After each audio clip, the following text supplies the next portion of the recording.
কোরআনের আইন মেনে যদি চলো, সমাজে ও রাষ্ট্রে চুরির ভয়, ডাকাতির ভয়, জেনার ভয়, হত্যার ভয়, সন্ত্রাসের ভয় কোনো ভয় থাকবে না। ওয়ালা হুম ইয়াহজানুন, চিন্তাও থাকবে না। খাওয়া পড়া, শিক্ষা, চিকিৎসা, বাসস্থান, এগুলির কোনো চিন্তা থাকবে না। কোরআনের সমাজে সব কিছুর গ্যারান্টি দেওয়া হবে, সবগুলি পেয়ে যাবে।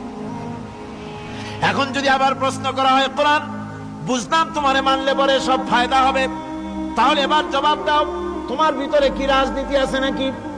আমি তো মানুষ, আমার রাজনীতি করা লাগে। Man is social animal. আমরা তো জঙ্গলের পশু নই, আমরা তো মানুষ। আমাদের সমাজ আছে, আমাদের পৌর নির্বাচন আছে, আমাদের জাতীয় নির্বাচন আছে, আমাদের কলকারখানা আছে, জমিন আছে, আমাদের রাজনীতি, অর্থনীতি, সমাজনীতি আছে, পারিবারিক নীতি আছে, অনেক নিয়ম মালা আছে, নিয়ম নীতি আছে। তোমারে মানলে।